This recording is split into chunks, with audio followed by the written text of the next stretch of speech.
ओम शांति 7/3/2026 प्रातः मुरली। ओम शांति। बाप दादा मधुबन। बाबा आज कह रहे हैं, मीठे बच्चे, तुम इस समय बाप के साथ सेवा में मददगार बने हो, इसलिए तुम्हारा सिमरन होता है, पूजन नहीं, क्योंकि शरीर अपवित्र है। मीठे बच्चे, तुम इस समय बाप के साथ सेवा में मददगार बने हो, इसलिए तुम्हारा सिमरन होता है, पूजन नहीं, क्योंकि शरीर अपवित्र है। प्रश्न, कौन सा नशा तुम बच्चों की बुद्धि में निरंतर रहना चाहिए? उत्तर, हम शिव बाबा के बच्चे हैं, उनसे राजयोग सीख स्वर्ग की राजाई का वर्षा लेते हैं। ये नशा तुम्हें निरंतर रहना चाहिए। विश्व का मालिक बनना है तो बहुत खबरदारी से पढ़ना और पढ़ाना है। कभी भी बाप की निंदा नहीं करानी है, किसी से भी लड़ना झगड़ना नहीं है। तुम कौड़ी से हीरे जैसा बनते हो तो अच्छी रीति धारणा करनी है। गीत जो पिया के साथ है। ओम शांति। बच्चों ने समझा, जो बाप के साथ है वो बाप दादा के साथ है। अभी तो डबल है ना। ये अच्छी तरह समझाया जाता है, ब्रह्मा द्वारा परमपिता परमात्मा शिव स्थापना कैसे करेंगे, वो तो जानते नहीं हैं। तुम बच्चे ही जानते हो, उनको अपना शरीर है नहीं। श्री कृष्ण को तो अपना शरीर है। ऐसे तो कहा नहीं जा सकता कि परमात्मा श्री कृष्ण के शरीर द्वारा आदि नहीं। कृष्ण तो है सतयुग का प्रिंस।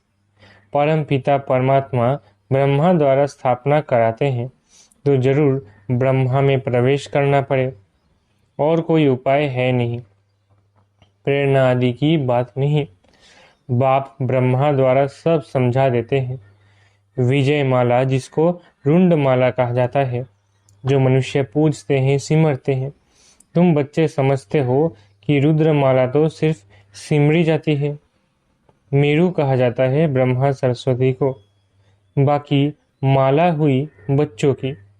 विष्णु की माला तो एक है, पूजी जा सकती है। इस समय तुम पुरुषार्थी हो, तुम्हारा सिमरन होता है अंत में।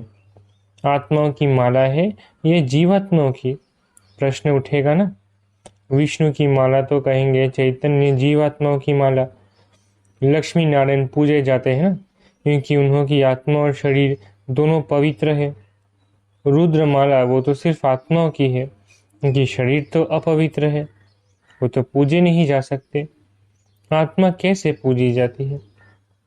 तुम कहते हो रुद्रमाला पूजी जाती है, परंतु नहीं, पूजी नहीं जाती। जब नाम ही है सिमरनी, जो भी दाने हैं वो तुम बच्चों के सिमरन होते हैं जब शरीर में है। दाने तो ब्राह्मणों के हैं, सिमरन किसको करते हैं ये तो किसी को पता नहीं है। यह ब्राह्मण जो भारत की सेवा करते हैं, उनको याद करते हैं। जगत अम्बा देवियां आदि बहुत है, उनको याद करना चाहिए। पूजने लायक लक्ष्मी नारायण बनते हैं, तुम नहीं, क्योंकि तुम्हारे शरीर पतित है। आत्मा पवित्र है, परंतु वह पूजी नहीं जा सकती, सिमरी जा सकती है। कोई भी तुमसे पूछे तो समझा हुआ होना चाहिए। तुम हो ब्राह्मणिया, तुम्हारे यादगार देवियों के रूप में है। तुम श्रीमत पर खुद पावन बनते हो, तो ये माला फर्स्ट ब्राह्मणों की समझी जाए, फिर देवताओं की। विचार सागर मंथन करने से रिजल्ट निकलेगी। जब आत्मा शालिग्राम रूप में है तब पूजी जाती है। शिव की पूजा होती है तो शालिग्राम की भी होती है, क्योंकि आत्मा पवित्र है, शरीर नहीं। सिमरन सिर्फ तुम्हारा किया जाता है। क्यों? तुम शरीर के साथ सेवा करते हो, तुम्हारी पूजा नहीं हो सकती है। फिर जब शरीर छोड़ते हो तो तुम भी शिव के साथ पूजे जाते हो। विचार किया जाता है ना, तुम इस समय ब्राह्मण हो। शिव बाबा भी ब्रह्म में आते हैं तो ब्रह्मा भी साकार में है। तुम मेहनत करते हो, ये माला जैसे साकारी है। ब्रह्मा सरस्वती और तुम ज्ञान गंगाए। तुमने भारत को स्वर्ग बनाया, ये रुद्र यज्ञ रचा। जो पूजा करते हैं उसमें सिर्फ शिव और शालिग्राम होते हैं, उनमें ब्रह्मा सरस्वती का अथवा तुम बच्चों का नाम नहीं है। यहाँ तो सब का नाम है, तुम्हारा सिमरन करते हैं। कौन कौन ज्ञान गंगाए थे? वो तो है ज्ञान सागर, ये है ब्रह्मपुत्र बड़ी नदी। ये ब्रह्मा माता भी है, सागर एक है। बाकी गंगाएं तो किस्म किस्म की अनेक प्रकार की होती है। नंबरवार जिनमें अच्छा ज्ञान है उनको सरोवर कहा जाता है। महिमा भी है, कहते हैं मान सरोवर में स्नान करने से परिजादा बन जाते हैं। तो तुम्हारी माला सिमरी जाती है। सिमरनी कहते हैं ना, सिमरन करो। वो तो सिर्फ राम राम कहते हैं, परंतु तुम जानते हो सिमरन किसका होगा? जो जास्ती सर्विस करते हैं। पहले तो बाबा है फूल, फिर मेरू जो बहुत मेहनत करते हैं, फिर रुद्रमाला सो विष्णु की माला बनती है। तुम्हारी सिर्फ आत्मा पूजी जाती है। तुम अब सिमरन लायक हो, सिमरनी तुम्हारी है। बाकी पूजा नहीं हो सकती, क्योंकि आत्मा पवित्र, शरीर अपवित्र है। अपवित्र चीज कभी पूजी नहीं जाती। जब रुद्रमाला बनने लायक बन जाते हो, फिर अंत में तुम शुद्ध बन जाते हो। तुमको साक्षात्कार होगा, पास विथ ऑनर हो कौन कौन होते हैं। सर्विस करने से नामाचार बहुत हो जाता है, मालूम पड़ता जाएगा। विजय माला में नंबरवार कौन कौन आएगा, ये बातें बड़ी गुह्य है। मनुष्य तो सिर्फ राम राम कहते हैं, क्रिश्चियन लोग क्राइस्ट को याद करते हैं। माला किसकी होगी? गॉड तो एक है, बाकी जो पास बैठे हैं उनकी माला बनती होगी। इस माला को तुम अभी सिर्फ समझ सकते हो। अपने आदि सनातन देवी देवता धर्म वाले ही नहीं समझ सकते तो और कैसे समझेंगे? सबको पतित से पावन बनाने वाला तो एक ही बाप है। क्राइस्ट के लिए ऐसे नहीं कहेंगे कि वो पतित को पावन बनाने वाला है। उनको जन्म मरण में आकर नीचे उतरना ही है। वास्तव में उनको गुरु भी नहीं कहेंगे, क्योंकि सर्व का सदगति दाता एक ही बाप है। सो तो जब अंत हो, झाड़ जड़ जड़ीबूट हो, तब बाप आकर सबको सदगति देते हैं। आत्मा ऊपर से आती है धर्म की स्थापना करने, उनको तो जन्म मरण में आना है। सदगुरु एक ही है, वो सर्व के सदगति दाता है। सच्चा सदगुरु मनुष्य कोई हो न सके, वो तो सिर्फ आते ही है धर्म स्थापन करने। उनके पिछाड़ी सब आने लगते हैं पाठ बजाने। जब सब तमोप्रधान अवस्था को पाते हैं, तब मैं आकर सर्व की सदगति करता हूँ। सब वापिस जाते हैं, फिर नए से चक्र शुरू होता है।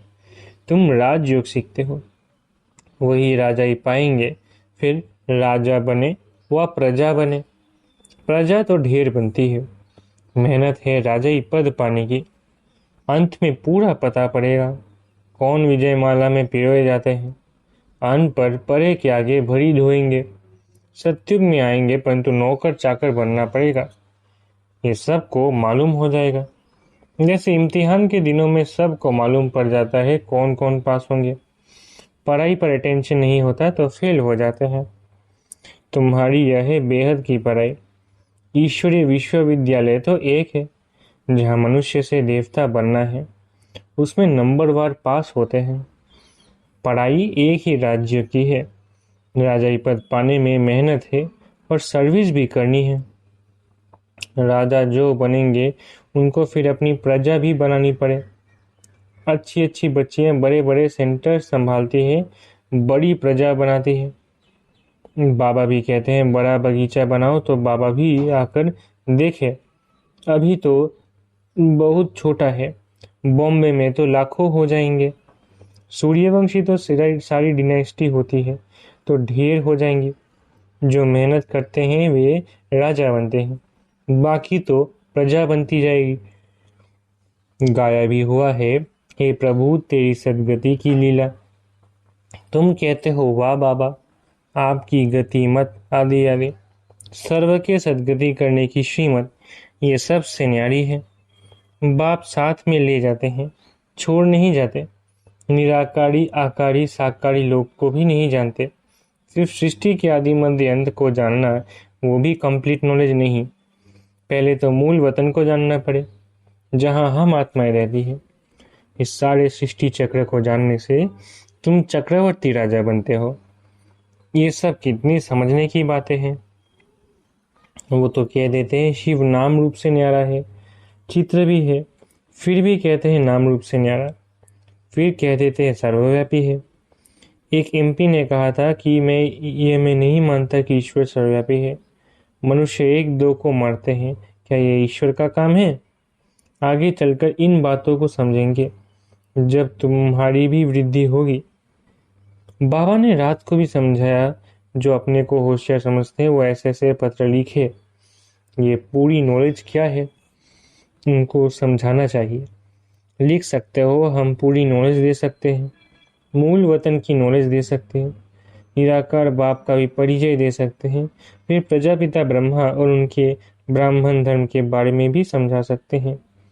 लक्ष्मी नारायण, फिर राम सीता, उन्हों की डिनेस्टी कैसे चलती है, फिर उनसे राजाई कौन छीनते हैं, वो स्वर्ग कहाँ गया, जैसे कहा जाता है नरक कहाँ गया, खत्म हो गया, स्वर्ग भी खत्म हो जाएगा। उस समय भी अर्थ को एक आदि होती है। वो हीरे जवाहरत के महल आदि ऐसे चले गए जो कोई निकाल न सके। सोने हीरे जवाहरत के महल कभी नीचे से निकले नहीं हैं। सोमनाथ आदि का मंदिर तो बाद में बना, उनसे तो उन्हों के घर ऊंचे होंगे। लक्ष्मी नारायण का घर कैसा होगा, वो सारी मिल्कियत कहाँ गई? ऐसी ऐसी बातें जब विद्वान सुनेंगे तो वंडर खाएंगे। तो इन्हों की नॉलेज जबरदस्त है। मनुष्य तो कुछ भी नहीं जानते, सिर्फ सर्वव्यापी कह देते हैं। ये सब समझने की और समझाने की बातें हैं। तुमको धन मिलता है, फिर दान करना है। बाबा तुमको देते जाते हैं, तुम भी देते जाओ। ये अखुट खजाना है, सारा मदार धारणा पर है। जितना धारणा करेंगे उतना ऊंच पद पाएंगे। ख्याल करो, कहाँ कौड़ी कहाँ हीरा, हीरे का मूल्य सबसे जास्ती, कौड़ी का मूल्य सबसे कम। अभी तुम कौड़ी से हीरा बनते हो। ये बातें कभी किसके स्वप्नों में भी न आए। फिर समझेंगे बरोबर लक्ष्मी नारायण का राज्य था जो होकर गए। बाकी ये राज्य कब किसने दिया ये कुछ नहीं जानते। राजाई किसने दी यहाँ तो कुछ भी नहीं है। राज्य से स्वर्ग की राजाई मिलती है, ये वंडर है ना। अच्छी तरह बच्चों की बुद्धि में नशा रहना चाहिए, परंतु माया फिर वो स्थायी नशा रहने नहीं देती है। हम शिव बाबा के बच्चे हैं, ये नॉलेज पढ़कर हम विश्व के मालिक बनेंगे। ये कभी किसी बुद्धि में आता होगा क्या? तो बाप समझाते हैं बच्चों की कितनी मेहनत करनी चाहिए। गुरु के निंदक ठोर ना पाए, ये यहाँ की बात है। उनकी तो एम ऑब्जेक्ट ही नहीं है। तुम्हारी तो एम ऑब्जेक्ट है। बाप, टीचर, गुरु तीनों ही हैं। तुम जानते हो इस पढ़ाई से हम विश्व के मालिक बनते हैं। कितनी खबरदारी से पढ़ना और पढ़ाना चाहिए। ऐसी कोई बात ना हो जो निंदा करा दो। न किसी से लड़ना झगड़ना है, सबसे मीठा बोलना है, बाप का परिचय देना है। तो बाप कहते हैं दे दान तो छूटे ग्रहण। नंबर 1 दान है देह अभिमान। इस समय तो तुम आत्म अभिमानी हो, परमात्मा अभिमानी बनते हो। ये अमूल्य जीवन है। बाप कहते हैं कल्प कल्प हम तुमको ऐसे पढ़ाने आते हैं, फिर तुम भूल जाते हो। ये भी ड्रामा में नूंद है। अच्छा, मीठे मीठे सिकलत ज्ञान रत्न धारण करने वाले और सर्विस करने वाले बच्चों प्रति माता पिता बाप दादा का याद प्यारा गुड मॉर्निंग। रूहानी बाप की रूहानी बच्चों को नमस्ते। हम रूहानी बच्चों की रूहानी माता पिता बाप दादा को याद प्यार गुड मॉर्निंग और नमस्ते। धारणा के लिए मुख्य सार पहला, सबसे मीठा बोलना है। ऐसी कोई बात नहीं करनी है जिससे बाप की निंदा हो। देह अभिमान का दान कर आत्माभिमानी और परमात्मा अभिमानी बनना है। दूसरा, जो ज्ञान धन मिलता है उसका दान करना है। पढ़ाई से राजाई मिलती है, इस नशे में स्थायी रहना है। अटेंशन देकर पढ़ाई पढ़नी है।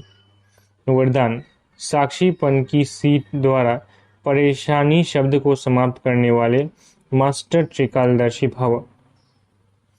इस ड्रामा में जो कुछ भी होता है उसमें कल्याण भरा हुआ है। क्यों क्या का क्वेश्चन समझदार के अंदर उठ नहीं सकता। नुकसान में भी कल्याण समाया हुआ है। बाप का साथ और हाथ है तो अकल्याण हो नहीं सकता। ऐसे शान की सीट पर रहो तो कभी परेशान नहीं हो सकते। साक्षीपन की सीट परेशानी शब्द को खत्म कर देती है।